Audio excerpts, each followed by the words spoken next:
Thank you all for joining us for the second panel session today.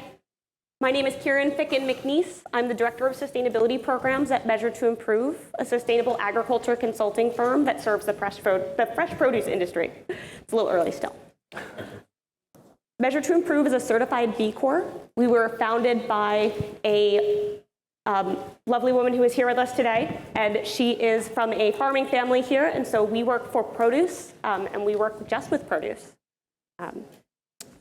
Measure to Improve works with many of your companies, many of your competitors, and our role is to make sustainability approachable, measurable, and something that we can build on and improve over time.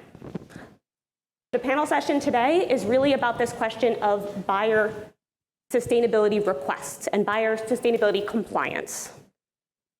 At Measure to Improve, we've seen an increase in the number of buyer sustainability requests and compliance requests over the last few years. Many of you have also seen them, is my guess. That's why you're here today with us.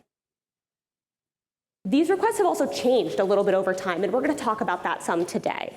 They've gone from being very focused on practices to being focused on things like data and reporting, and that really increases the burden of completing these kinds of requests. When there are more requests and more asks, it really starts to put pressure on produce companies to say, gosh, what is the value in this for me? Why should we take all this time from our team, from... It's mood lighting? Yeah, a little mood lighting, okay. Set the mood. So that really is the question that we're here to answer today is why? Why should we do this? And I have some really wonderful people here with me today to help answer that question. So making sure I know what order everyone is in, running from my left across, we have Dana Brennan, VP of External Affairs and Corporate Responsibility at Grimway Farms. We have Roland Harmon, Director of Global Food Sourcing at Walmart. And we have John McKeon, Director of Organic Integrity and Compliance at Taylor Farms. So panelists, welcome. Thank you. Thank you. They can keep the lights off too if they want. It's a riveting topic, so I'm sure you'll all stay awake. So I want to start by looking back a little bit and talking a little bit about the background around these requests, because I mentioned that they've changed over time over the last few years. But let's think about where we're starting and move on to the where we're going part. So we have two panelists here today who are here from the kinds of organizations that receive buyer sustainability requests. And so I want to start by talking about what that looks like on their side. So Dana, can you tell us a little bit about what kinds of requests you're seeing? So not surprisingly, it depends on the customer, right? Everybody has different ways of asking, different means of asking. We've seen sustainability surveys, we've seen audit requests, we've seen questionnaires, and depending on the customer, the detailed requests are different. Mm-hmm. So, like a Walmart, for instance, obviously Project Gigaton is much more detail-oriented, right? They want details in this form of actual numbers, actual calculations, versus other customers who you check a box and move on. Do you have this program? Yes or no? Do you do this? Yes or no? And if it's a yes, there's not always a request for, data related to that, proof. It's more or less a check a box, move on. So there are varying levels of requests, and so it just kind of depends on the customer. Yeah. And so John, does that really align with what you're seeing as well? It does, yeah. Very similar based on the broad set of customer requests that we're getting and seeing that variability in the type of data and the format of data that's being requested, whether it's energy use, irrigation, DEI, social accountability. It's a broad set of data that's being requested in a bunch of different channels. So it's a challenge for us, I think, but it's pushing in the right direction. Excellent. Any other topics, Dana, that you are all seeing there?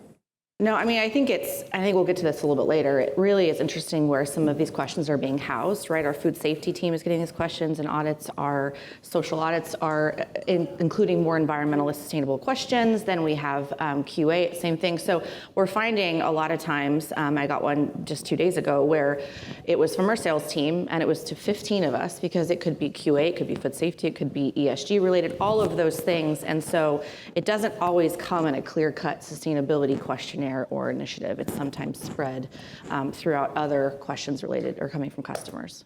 I think that's a really good point. It's just once you get that request within the organization, you've got to figure out where that data lies and how valuable or how consistent and accurate that data is. Interesting. So once you've got that data, it goes into one of these reporting structures. It sounds, Dana, like maybe it's a yes/no question, maybe it's a portal of some kind. But now that you've gone through all of the work, and we're going to talk more about the work in a minute, but now that you've gone through all of this work, a lot of times there's still this question that companies have, which is once I give you this information, once I give you my data, or I do this audit and I give you the answer, what are you going to do with it?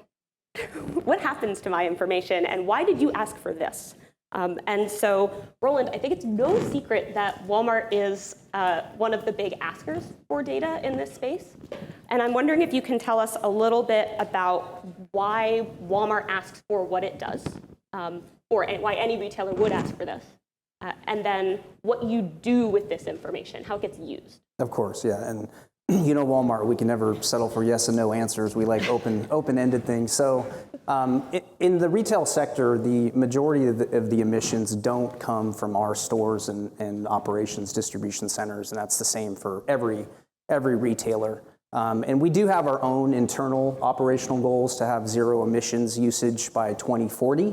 But we recognize that we've got to really engage the entire supply chain to understand the impact and scope of what we're trying to accomplish. So in 2017, we launched Project Gigaton, which is the comprehensive survey that some of you are very familiar with.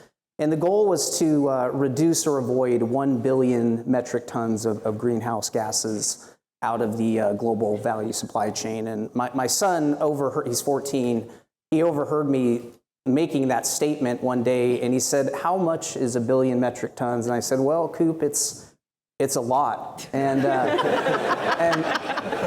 to which he replied, "Well, don't you have some kind of corny dad joke or analogy that you can use to kind of break it down for a 14-year-old?" And so I got back to him on that, and it is the equivalent of taking 200 million U.S. passenger cars off of the U.S. roadways each year. So a staggering number. And proud to say that since 2017, we're about 75% of the way there. And when I say we, I don't mean Walmart. I mean all of our suppliers. I mean, we don't get there unless our suppliers are there. So that's kind of the why. What we do with the information,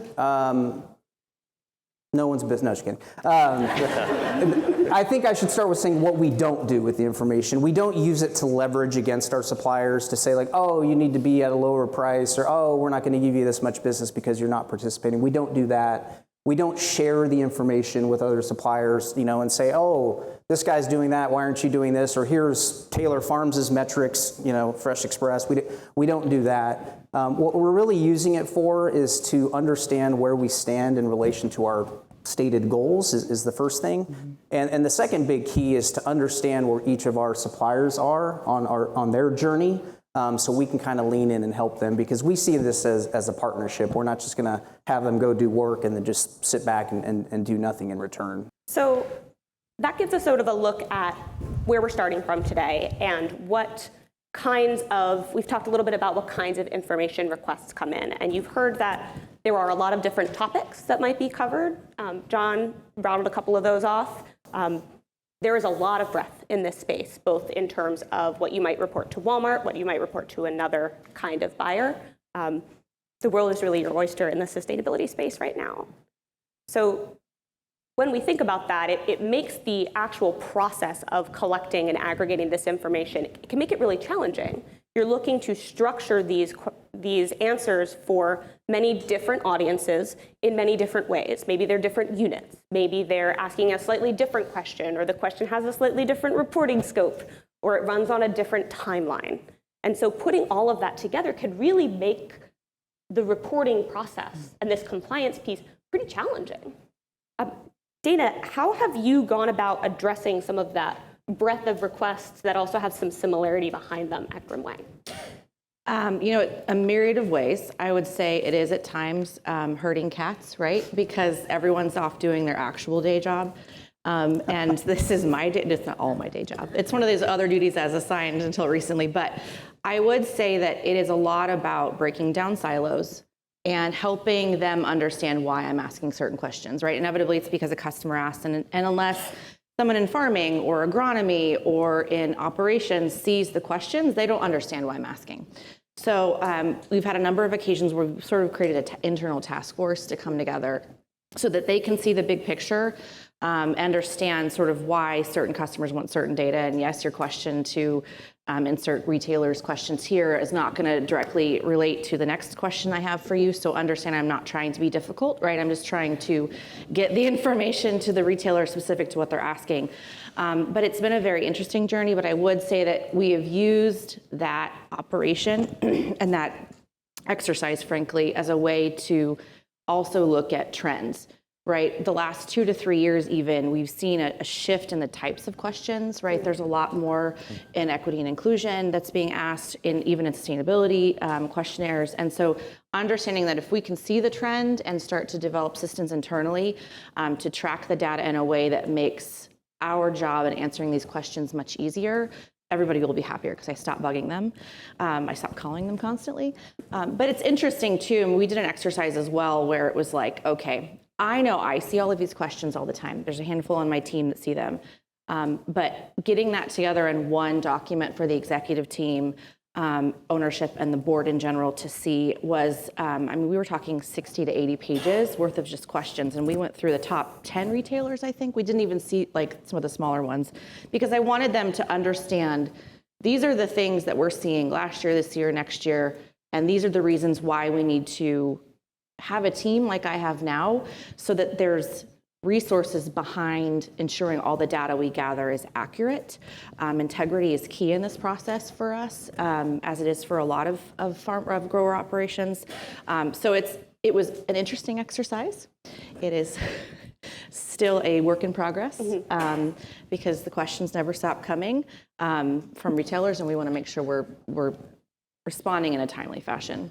Yeah, Dana's right. I mean, the breadth of it and the scope of it has broadened. I mean, we use it to measure, packaging now, sustainable sourcing. I mean, the list kind of goes on and on. So more questions to come too. So look forward to that. Thanks. Absolutely. I mean, I would add it is beneficial in the sense that we're seeing a lot more government regulation in this space. Mm-hmm. And so it was really nice, SB 1383, which is the organic, everybody here probably knows this, right? The recycling bill that passed a few years ago, when it was great because when the local municipalities came in and said, what are you doing here, here, and here? And it was like, bing, bang, boom, got it data out the door. They were happy as clams because we had already done this work because those are questions that the retailers are already asking. What's your waste stream look like? What are you doing with the stuff that can't go to the stores? It's those kinds of questions. So it does also have added benefits outside of even the retailer space. Yeah, definitely. For us, part of our value system is to do the right thing for the customer and do the right thing for each other and do the right thing for the environment. So all of that fits nicely within that kind of value system that Taylor Farms and Earthbound Farms have. And within that, we're definitely seeing that trend, having filled out sustainability metrics or requests for a while now, same thing, where you can really kind of see where the movement is going. And the difficult or the challenge in that space is to, one, stay ahead of it, but then go internal and figure out where that data lies and what units we're talking about so that we can create equivalencies in that unit and have that kind of standard conversation. I think we'll talk about that a little bit later in kind of the wild, wild west of definitions around sustainability or regenerative. But units and finding the pathway within your own individual company and then empowering those people in those places to keep giving you that data or convincing you that there's value in keeping that data as well. It's been part of the process for us, for sure. Absolutely. So that touches on a couple of value points that I just want to underline there. And it sounds like a lot of them are related to some internal questions as well. So knowing your own data a little bit better, having access to it regularly, and responding to some of these new and upcoming regulatory requests. Did I catch those? Yeah. Great. Yep. So then I want to take a look at the other end of the supply chain for a minute and say, if all of this data is coming in, right? So each different supplier is sending this data out to a buyer or to a retailer, then the retailer is collecting this learning. They're collecting this information and they're looking at this change, right? That's what we just heard, is that you're looking at the delta and the change and where different suppliers are in that space. And I'm wondering what kinds of improvements or learnings you've been able to take away from that data collection process. Yeah, a lot. I'll narrow it down to like 50. Just one for every Yeah, page. everyone's like, all right, shut the lights down now. It's going to be a long day. The first is, and I think, we already intuitively knew this. I used to work for a supplier prior to coming to Walmart, so I get the supply side and the farming side of it. But it's just amazing the responsiveness from our supplier base and how great they've been, and not just participating, because I get it. As a supplier, it's like it's one thing, it's this survey, it's that survey, it's this questionnaire, it's this initiative, it's this packaging. I mean, it goes on and on. I totally understand that pain point. But our suppliers have been so gracious in helping us understand their information. And also sharing their weak spots as well, which has been a great learning for us, because we can understand where we can lean in and provide resources and tools to help them out. So I would say that's the first one. The second learning has been really neat. Is within the survey there are some embedded calculators as suppliers put in their information. And those calculators actually are able to quantify the impact of the work that they're doing. So, for example, the reduction of emissions, with composting as opposed to landfilling, as an example. So that's been really neat to actually turn that data into quantifiable things. More fun facts I can share with my son. And then the last learning, which has been really neat, is, at Walmart, we're so big, and I think each business unit has the tendency to work in silos. So in the past, the meat department, all I cared was that the meat department had the steak in the store when I needed to go in there and buy it, but or the dairy, the deli, whatever. And now we're kind of all chasing after the same goal. And so we're kind of speaking the same language, and that's opened the door not just to conversations around sustainability, but other shared business practices, long-term contracts. And so it's been really neat to kind of come together with all those other business units and learn about everything, not just sustainability. So those are probably the big three that stand out for me. So that's an interesting way to think about this, is really starting to bridge across the supply chain and say, not just what is it that my company is doing, what is it that we can do, but what is it that we can do across departments, what is it that we can do across companies when we're thinking about this from a systems kind of approach. And it seems like that worked for Dana too, being able to come back to this question of how do we bring the right people together, how do we bring this information in a single unit, in a single way of understanding, so that we can all be speaking the same language. John, from our conversations, you've talked a little bit about your own internal supply chain and that being tied into sustainability and this data collection question too. What have you learned internally about your supply chain versus sort of the external piece that Walmart's looking at? Yeah, I think it's very interesting. I think when we're looking at customer requests for sustainability, we're looking at big numbers, like what's your greenhouse gas, what's your energy use.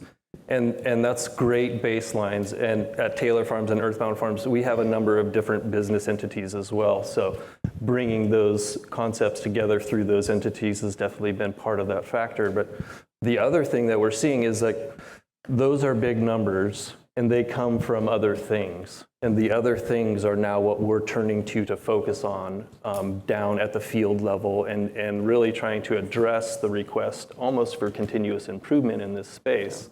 So in order to move the big number, we have to understand what's going on in the field right now, or in our processing facility, or in transport, or in our energy use and fuel costs, or logistics and transportation. So specifically for me, I spend a lot of time in the field, working on regenerative practices, working on sustainability metrics, and certainly all of the organic falls into my wheelhouse to a certain extent. And so we're doing things like starting to choose what metrics we want to use to measure soil microbiological activity, or what tests we want to run to make sure our soil nitrogen numbers are accurate and true.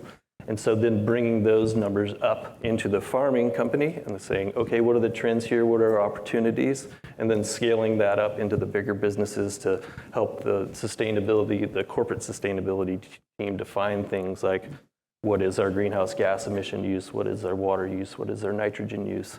And that's where this space is really getting defined, and it's getting defined by everybody participating in that space right now, because it is relatively undefined. It has some metrics around it. It has a lot of different metrics that aren't necessarily agreed upon.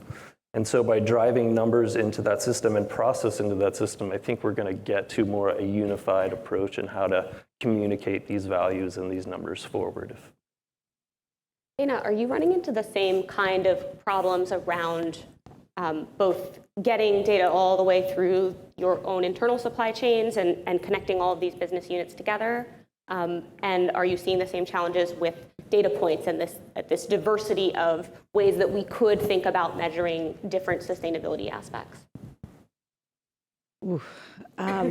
Yes and no. I mean, I would say that we have really emboldened our internal team to be asking those questions in their team. What I mean is I've found like the ambassadors in every department who have bought in or understand where I'm coming from. And so they're the ones that I go to when I need the data. And they're the ones then turning around and saying, how can I do this differently so that when we have these questions or when we have to report this or whatever, that it is more easily translatable. And it's nice because, I mean, obviously we are farming in quite a few states. We have operations in quite a few states. And from state to state, right, depending on, farming organically in Georgia is going to look different than farming organically in Bakersfield. It's the same inputs, but I'm just saying it feels differently, right? They're operating a little bit differently in the seasonality of that operation. So ensuring that those folks there understand what I need from them, and then the folks in Kern County and Bakersfield. So yes and no. We're in progress, I would say. Work in progress. But I would say, and maybe this is not relatable to this question, but it's been really nice to also use this as a way to talk to our employees, right? Every employee for our company is an external ambassador, whether or not they know it, and giving them additional reasons to be proud. They love working at our company. Over a quarter of our workforce has been there 20 years or longer. That's huge, right? And that includes hourly employees, but giving them additional reasons and saying like, that's really, someone in accounting isn't necessarily going to know that we've reached this metric in farming or agronomy unless they're dealing with those invoices, right? So it's been a really cool tool to build morale and culture around this and sort of dispel things they may read in the newspaper and sort of like the shock jock journalism related to this. Understanding what that really means on the ground has been a great tool for us. It really is about kind of the why again, right? I think it's important to scale back to why are you asking that question? What's the overall goal here? And I think it is, we're addressing climate change. We're addressing concerns about agriculture impacting our climate and environment. And agriculture is pretty good at figuring things out. And so we'll tinker and noodle on this and get it figured out. But we're in this space right now where we're trying to define what that space is and how we measure improvement. One of those things that I get comments back on is, what happens when you have a bad year? What happens, like you had we had a tremendous amount of flooding this year. And in that concern about, okay, well, what are these going to be used for? When you have an environmental effect out there in your field and suddenly your metrics start to look really funky compared to your sustainability goals and things. And as farmers, we know every year is different, or every season is different, every crop can potentially be different, but how do we make sure that we don't essentially lose a contract or essentially scale back or look like we're falling back on our sustainability metrics when we're still noodling and tinkering through this process? And it kind of reflects our commitment to make sure that we get product to our customers overall. That's the number one goal. And to do that in a sustainable way is actually furthering all of our businesses forward, I think. Well, and then you said the customer, and it's like I tell all our suppliers, like, yes, I'm your customer, but my customer is that single mom. It's that family of five. And at Walmart, everybody knows our mission is to help people save money so they can live better.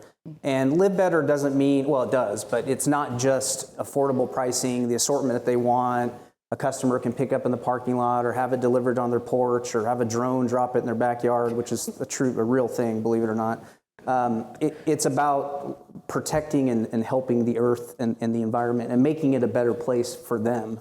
And what we're finding is our customers are demanding, like not inquiring, but demanding products that have ESG claims. So it's a really, really important thing for them. And one of the greatest Sam Walton quotes ever, there's a lot of them, but he says there's only one boss, and that's the customer. And so if you look at it through the lens of our collective customer and the lens of what we're doing to help the environment and the earth and future generations, I mean, it's a no-brainer for sure. Well, that brings us into this other question of consumers who are sort of the far end of this supply chain, and we haven't even really talked about that yet. But they are intimately tied into these requests and into this pressure, which is just what you're saying, that this is where this all comes down to at the end of the day, is someone wants it, and it's the consumer. At whatever price point, there are different ways that shakes out, but this question is not going away, and it's really become a kind of cost of doing business, is to be able to answer these questions, but not just so that you can answer them for your buyer, so that they can be moved all the way through along the supply chain. Absolutely. I think that's an important piece, really, is to the consumer relationship is kind of a two-way street. They have a lot of expectation. They have a lot of especially in the organic space now, or the organic consumer, right? They're curious about where their food comes from, where it's grown, and maybe that's not just an organic thing anymore. It's definitely spreading out more broadly. And so those expectations are driving those questions back down the channel, and I think we have to do the other way coming up the channel, which is to educate the consumer, especially in fresh produce. When we start talking about sustainability and regenerative, we are not a once-a-year corn operation in the Midwest. We are moving constantly. We're doing 3 turns in one season and 3 turns in another. That's a lot of data, and that's a lot of moving parts. And so that's a lot of information to convey, to collect, convey, and to tell the consumer about the difficult role, the more difficult challenges in fresh produce production than anything else, and to meet those sustainability metrics or those regenerative metrics, and certainly just comply with organic certification. That's a lot of things going on, and I think we can do a better job of educating the consumer or the customer, your customer. The consumer. Your customer, our customer. Our customer. Yeah. Well said. So that question around metrics is a really interesting one, because that's where this is heading, right? We have seen the focus on practices, and there are definitely still surveys that mostly look at practices, or policies that look at practices and how you dispose of a product, or anything like that. But the trend is really towards this data collection piece. More data, bigger data, all the data, all at once. And even shifting from that to say, okay, now we've got all of this data. Is it any good? Is the data actually, did we do a good job collecting it? Does it mean what we think it means? How do we reflect that it's changed because this was a really weird year in this particular growing region? And so I want to talk a little bit about this trend towards data and validation, and even third-party validation and certifications. That is even more work than answering a series of practice-based questions. And John, I'm just wondering, where with this trend, is that achievable? Is that something is that a bar that we can meet? And is it creating value in a way beyond the compliance question? Can you restate that question? Yes, sorry. So we have all of this pressure to do more data, bigger data, more validation, but that creates work internally. Is that something that you're looking at and going, I don't know how we're going to meet that? Or are you saying we can use that for something else? There's more value here. Yeah. Well, definitely. I think it is a lift to get that data. But we're also seeing it as an opportunity, I think, in that space, which is to understand the value of good data. I think also in the broader space, again, back to that consumer, they're more in tune with where their food is coming from, how it's grown, And so that drives all the way back down to our data collection, which is what are those key practices that we have that we can communicate forward, or that are sustainable metrics or organic metrics to carry forward. So I am really encouraged and I'm excited about data collection in any format that I can get. But we said it already, there's good data and there's bad data, and finding the value in that gets all the way down to what kind of test are you going to choose to do out in the field to reflect what your nitrogen level may be, how accurate is that test, how consistent is that test. All of those things start to play a factor into the value of the data that you're collecting and how you're going to use that going forward to talk about units saved or units produced, and or continue to essentially show your sustainability metrics within that data system, if that all makes sense. Yeah, absolutely. I mean, I would just add something to that, in that we are also needing to be upfront about the practices we've always done, right? There's so much about our industry that's always been good stewards, and organically speaking, right? That's not a pun intended, but I'm just meaning, if you're not treating the soil well, if you're not treating the land well, you're not going to be long-term sustainable overall, right? So we need to be, as an industry, more upfront about the fact we have a story to tell. We have been good players. We've let a lot of other folks tell our story for us, which I think has hurt us a little bit as an industry. But additionally, it is not ivory tower down telling departments what to gather. It is including them in the process, right? They're the practitioners of what they're doing. So involving the PCAs, the agronomists, insert, section here, whatever title, because if we're telling them without including them in the process of how we're collecting it, it frustrates people, it runs counterintuitive. And I think we may hit this later, but I think you're going to get better data, and you're going to do better in the long run if you're including the people who are boots on the ground every day. I'm not a farmer. I'm not going to tell you how to farm. I'm not going to do it, but I'm going to ask you, what do you need from me? And what questions can I be asking of the retailer in these processes to help us get the best from you? So we've sort of shifted here to talk about where we're moving in this direction, where we've been, and what is maybe coming. And we're hearing this data question, but we're also hearing this internal communications piece, really needing to drive home the value of this internally to keep people on board and engaged around these processes, just from, yes, a reporting standpoint, but also an internal kind of management standpoint. Roland, I want to come back to the retailer side of this for a minute, because it seems like we were talking a little bit about the engagement of our own teams, but these requests are not going away, and as you mentioned, they are growing. So Dana's document of questions is just going to get longer every year. And I'm wondering, when we think about this, there are definitely companies who are approaching this as a burden, as a thing they have to do because they have been asked to by a retailer.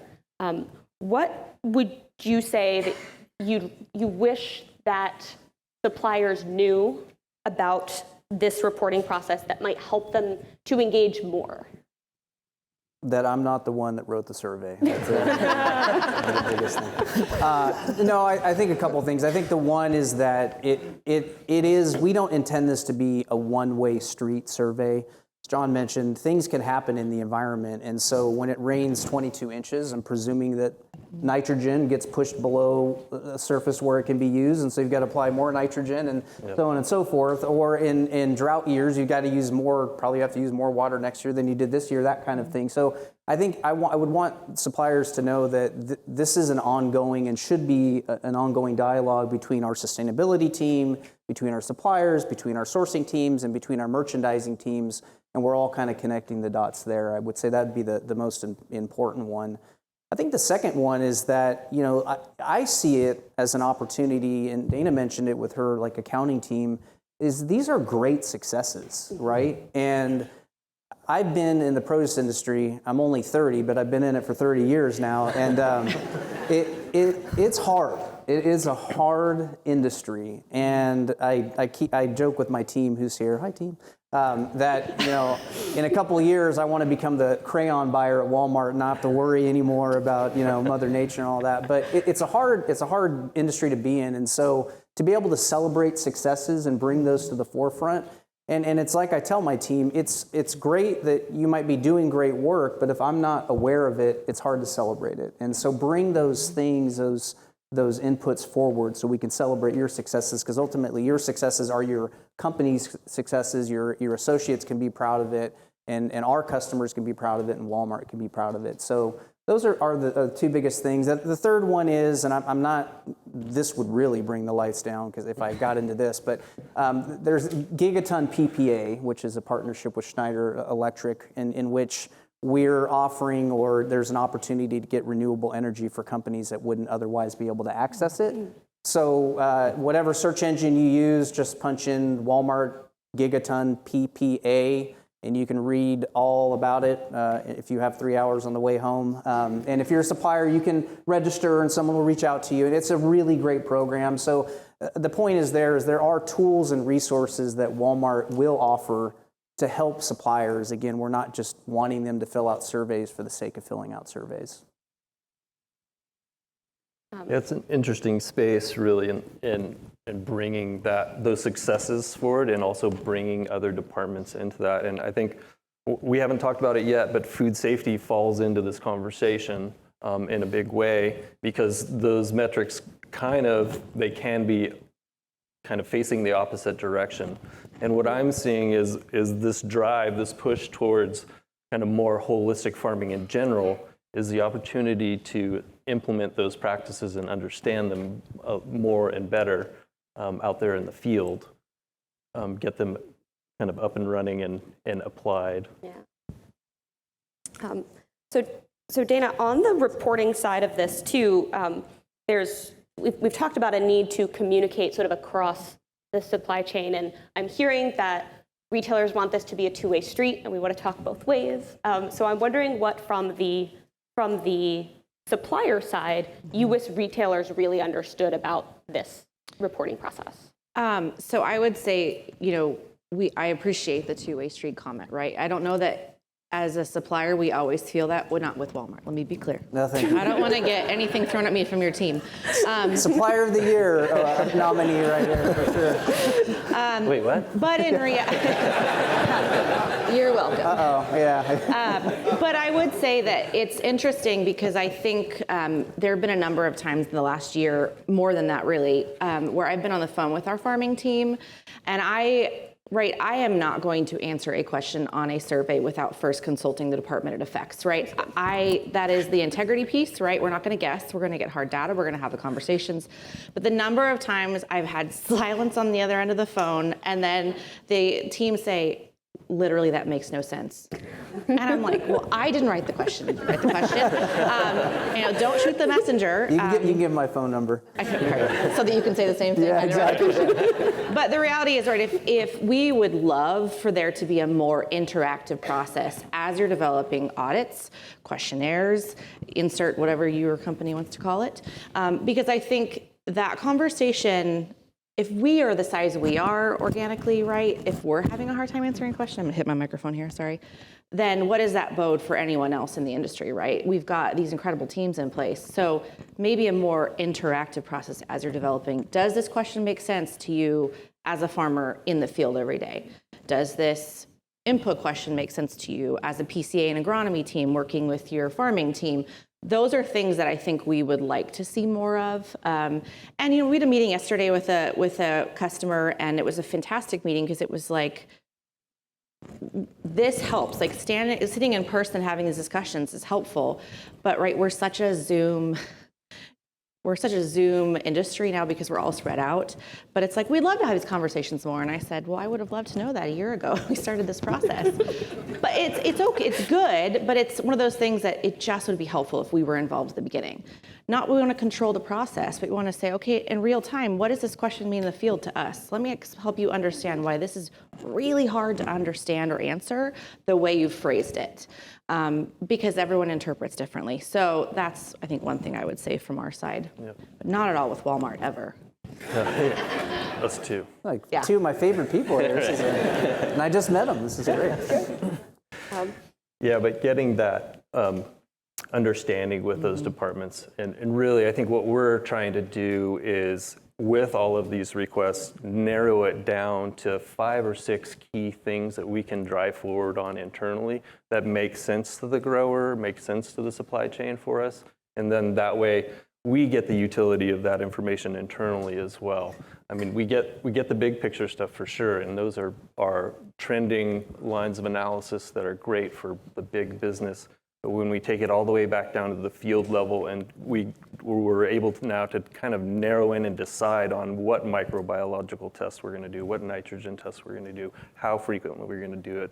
That's the type of information that the growers need to hear and understand so that they can get that buy-in and help us achieve the broader metric that's going on.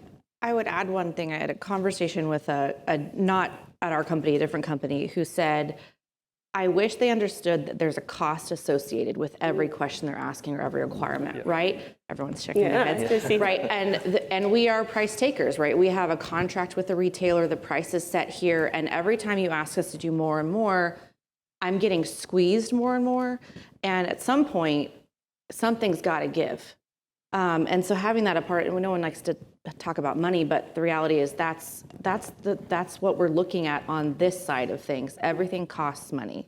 If I've got to hire another individual to help manage this so I don't lose my mind, that's more money, right? So it was interesting to hear another grower say that, and that was 2 weeks ago at a Dodger game of all places. I mean, it was like, you can't get away from it. Where was this? Go Dodgers. Oh, Sorry. Dodgers. At a Dodger game.